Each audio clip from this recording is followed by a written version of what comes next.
Hey YouTube, welcome back to my channel. It is Dion. We're going to talk about polyamory today. So I'm going to pick out just a few terms and I'm going to just keep talking. In poly world, and you guys can Google poly terminology, there's a lot of terms, a lot of phrases. It can be very overwhelming, and so I don't want to do like 3 or 4 or 5 or 6 terms in each video because it's going to be kind of long, and we know I don't like long videos. So we're going to talk about some polyamorous relationships have what they call a hierarchy, also known as hierarchical relationships, meaning one partner may be ranked higher than the other partners. So some may say, I have a primary, and when someone says that they have a primary, that means that the primary person is primary in their life. They may have 2 or 3 partners, and if you meet them and they say, oh, so-and-so is my primary, that tells you that you will not be first in that person's life. And along with having a primary, some do have pre-established rules that you will have to decide if you want to adhere to if you become involved with the person you met. So a primary is, I think I'm going to look in this mirror down here, or at least hold it up right. So that means if somebody says they're a primary, that person takes precedence in their life over all of their other relationships. It may be a husband, it may be a spouse, it may be a partner that they're not living in together.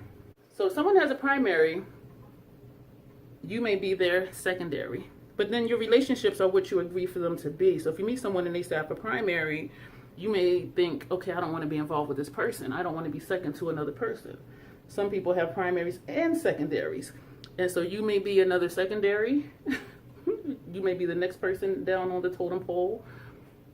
Or you may be their third. And it's in order of, they call it entanglements.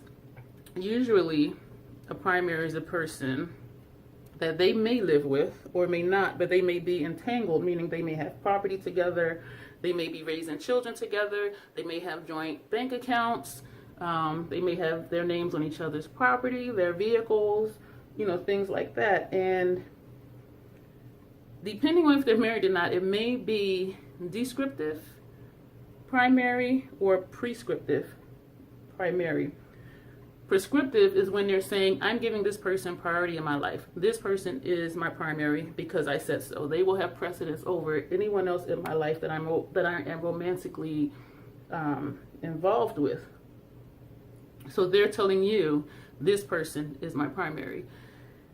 Descriptive primary is where someone may seem like a primary just based on circumstance. If, like, say I was married, my husband may seem like he's my primary because we share property, we have joint finances, we're raising children together, our names on each other's cars, we're each person's point of contact, things like that. So we're not saying I'm his primary partner or he's mine, but just by the nature of how the relationship is structured, because we're enmeshed or we're highly entangled with our finance and property, by description, he's my primary, even though I may not adhere to or say my spouse is my primary. So you really have to ask people, what does this mean to you when someone says that this is their primary? Some people don't mind being secondary because they may have a primary of their own. So they might be like, okay, well, Joseph is my primary. He comes first. So I don't mind being your second. It's all about, what people want in their individual relationships. With some hierarchical relationships, the couples implement rules, and some people will say, oh, I have 3 primaries. Why do you have to say it's anything? Just say this is my partner. But that's just me because I'm not really big on labels.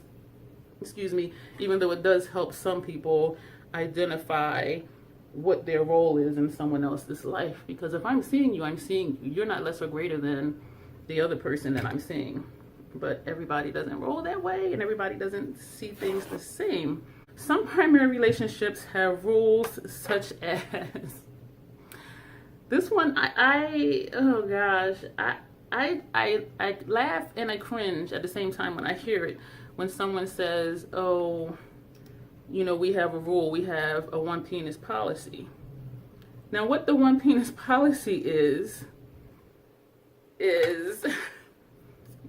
male and female couple, or it doesn't necessarily have to be. Well, somebody has male parts, somebody has a penis. And they may not say we have a one penis policy, but what they'll say is, oh, my female partner, she can have as many other female partners as she wants, but she can't sleep with other men. That's a one penis policy. He wants to be the only penis that's entering into her body. I laugh and I cringe when I hear that, because I cringe thinking, how are you going to dictate the extent of somebody's relationship, or who they can and cannot date? And I cringe because it makes me think that the person or persons are a little immature in thinking that if she's involved with another woman, that's not as serious as if she was involved with another man. And also, to me, it reeks of insecurity for a man to say, oh, she can be with other women but not other men, because we all know what he's thinking, right? I would tell you to comment and I'll read it, but I can't read them right now. But it tells me that he's insecure and thinking another man is going to come along and give it to her better than he is. And so he doesn't want her sleeping with other men because he doesn't want to jeopardize his standing in their the sexual aspects of their relationship. And so when I hear that, I kind of back away. Even if it's a person who's a friend, I just won't discuss certain things, because I don't think that they realize how that sounds when they say, oh yeah, I can be with other women but not other men. And then I never hear of the one pussy policy. Like, the men can sleep with whoever they want to sleep with, but you're going to agree to your spouse or your partner not sleeping with who they want to sleep with. And so that's a double standard, I believe. But there's women who agree to that. And so I'm just like, where's your head at that? So that's the whole thing. And a lot of things I say, and these are my opinions. As far as the terms themselves, you can look them up. You can look up one penis policy on Google. And, hierarchical relationships, primary, secondary, all the terms that I'm saying, you can look them up. How I feel about them is my opinion. There are some other rules that people do where you can be with whoever you want, but you cannot fall in love with this person. That to me just sounds dumb as hell, because you spend enough time with someone, and if you've gone so far as to be intimate, if you're not wired for casual sex, sooner or later, I'm tapping on the powder. If you're not wired for casual sex, eventually you're going to develop feelings for the person that you're having sex with. And who can say, okay, I can be with this person as long as I don't fall in love with this person? How do you dictate how you're going to feel with someone a month, 2 months, 3 months, 6 months down the road? So that, to me, I don't like it either. Another term is called veto with relationships. When you have primaries and you establish the rules for that relationship, some may have a veto policy, and it goes both ways for both partners, where if they don't like where your relationship is going, or if they're feeling threatened, or if they're feeling like, okay, they might lose you, they can tell you, you need to end this relationship. They will veto your relationship. And if you really value your commitments and your promises, because this person says break up with your secondary, or I don't think he's good for you because he's taking too much time away from me, or I think you're getting too attached to her, so break up with her, the person will break up with you. There's always a chance that they won't, but they may. You're in a relationship with someone, there's full consent on what this person may or may not do, and you talk about it up front. And if there's an issue or there's a problem or something doesn't seem to mesh well with you, then you discuss it. And if the person is incompatible with you, that's fine too. So we're not doing hierarchy, we're not doing primary, secondary. We want to know up front if the other one is interested in someone. We want to know if sex is on the table. We want to know when sex did happen. Not specifics, just like, oh yeah, I went on a date with Susan and we did have sex, I used berries. That's it. That's simple. It's not complicated.